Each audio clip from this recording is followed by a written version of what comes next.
Alright, so in today's video, we're going to be ranking rank 2 of War Thunder Mobile. First up, the M4A2 platoon. This platoon I'd say is decent because the T14 is in here, and the T14 is pretty heavily armored, and it's kind of difficult to hit its weak spot. The M4A2 doesn't really have any substantial armor on itself. The M4A4 in the back also is kind of like that, where the frontal armor can be penetrated by most of the tanks you're going up against. And the anti-air, the SPAA that this platoon has, is kind of what sets the standard for the rest of the anti-air for the American tech tree. But at the very beginning here, with that anti-air, I think it's pretty good in this part. Although later on it does get repetitive because that's the only anti-air that is in a lot of the American platoons. Anyway, for this platoon, I'm going to give it an 8 out of 10 for a very good heavy tank as well as a solid set of tanks. So this is the Panzer IV platoon, and what makes this platoon really good is the Wirbelwind, because it has 4 guns, and as an SPAA, having multiple guns is going to be better. And also it has the Stug 3G, which is pretty well armored on the front, and if you don't know the weak spot, it's going to be kind of difficult to deal with, but if you're playing it, it really helps you in that regard. As well as the Panzer IV-H having side skirts that will protect you from high explosive shells. So overall, I'd say this platoon is pretty good and well-rounded. I'd give it a 8 out of 10 as well. So next up is the T-34 1942 platoon. This platoon is really good because you get the KV-1, as well as you have a pretty decently armored T-34. The hull armor is better and you have to shoot at the turret ring to take it out, as well as the T-34E being also pretty well armored. The anti-air is also pretty good for this platoon, so I'd say it gets about a 8 out of 10 as well. Now this platoon is really interesting. It's the anniversary platoon that we have. I'm not going to bother trying to pronounce it because I can't really do it well.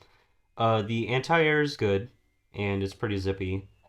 The truck, or SPG I suppose it would be, what is essentially a truck with a gun on it, is really good, and it actually performs way better than I would have expected. The Terran 3 plays kind of like a Panzer IV, so if you already have a Panzer IV, it's not too difficult to get used to, and it's decently armored for what it is, as well as the main feature of this platoon, the SPG, that has rockets on the side. The rockets are pretty difficult to aim, and you have to aim them manually, unlike the next platoon that we're going to talk about, but overall I'd say this platoon is about a 7 out of 10, because there are other vehicles that do make up for this lack of accuracy that you have with these rockets. Next up is the Calliope platoon.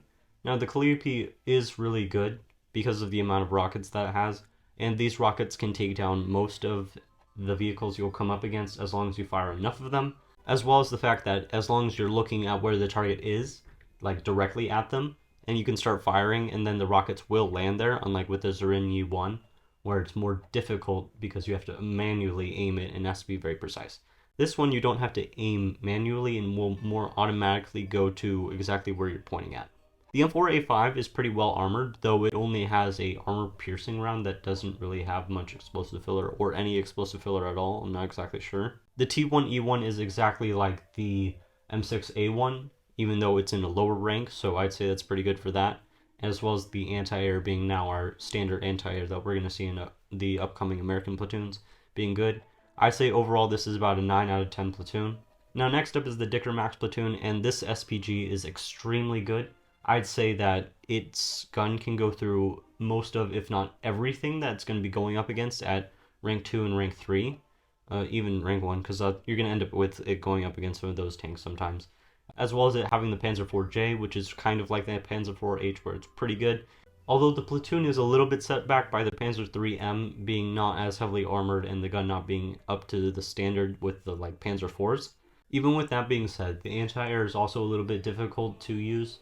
So I'd say all in all, this is about a 6, maybe 7 out of 10. The Panzer IV-J and the Dicker Max do make up a lot, but then the Panzer III-M and the anti-air kind of bring it down a bit. So if you can correctly play the Dicker Max platoon, just shooting where you need to, hiding, peeking, scoot and shoot type of tactic, you can do fine, but just keep that in mind. That's the tactic you're going to want to use while using this, and it doesn't really have any armor. The Avenger platoon is really interesting because most of the vehicles are lightly armored besides the Churchill. especially with the Concept 3 having, I'd say, little to no armor, but a gun that can penetrate a lot of armor, as well as the Avenger having the same qualities where it has little bits of armor here and there, but overall not greatly well armored, even though the gun is really good. The SPAA here I haven't really had much experience with, but I'd say it's about middle of the pack, where it's not overly good, but it's about, just what you need.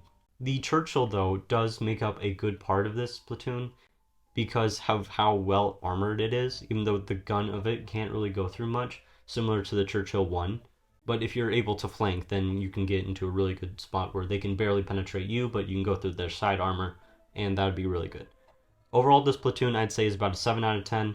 It does have good vehicles, but there's some withdrawals that come with it, with there being less armor as well as the well-armored one not being able to penetrate as much. Now, the Chinu 2 platoon is really interesting because the SPAA that it has is the American one. For all of these vehicles, including the SPAA, there is very little armor on their tanks, but the guns are really good. Not as good as like the Dicker Max, but still really powerful in their penetrating ability. And if the shell gets through, it will most likely be a one-shot. Depending on how you individually choose to play it, it can seem either like a really good platoon or a really bad platoon. Overall, when I see players using this platoon, they rely too much on their gun and they will go out of cover too far, and then that'll end up with them being killed quickly. I wouldn't recommend doing that. I recommend shooting, like sniping, hiding back behind cover, reaching out, because you cannot rely on the armor of these vehicles. Overall, I'd say this is about a 6 out of 10 if you don't know how to play it, and if you do know how to play it, an 8 out of 10. So between the middle, I'd say 7 out of 10. Lastly, the most recent event platoon, the Broar. Now, the Broar platoon is new, so I haven't had a whole lot of time to build an opinion on it, and I just got it recently. The Broar itself is really well armored on the front, though it can be destroyed using the Calliope's rockets if you aim towards the roof. The ASU is really small, and because of that it's really good because its gun can penetrate a lot of armor, and it's kind of a hard target to hit at a distance unless you're using Calliope rockets. Again, it's kind of how you destroy this whole platoon really easily. The AMX-13 M24 is good in its mobility, though the gun's not as good as if it were just a AMX-13, but it does fit the theme of it being a quote-unquote Frankenstein tank, having parts of both vehicles. The M15C GMC is also really good as an anti-air, and I have seen some of them take out like lightly armored vehicles such as the Dicker Max or potentially even the ASU. Overall, this platoon I'd say is really good, especially if you know how to play it, and I'd say it's about a 9 out of 10.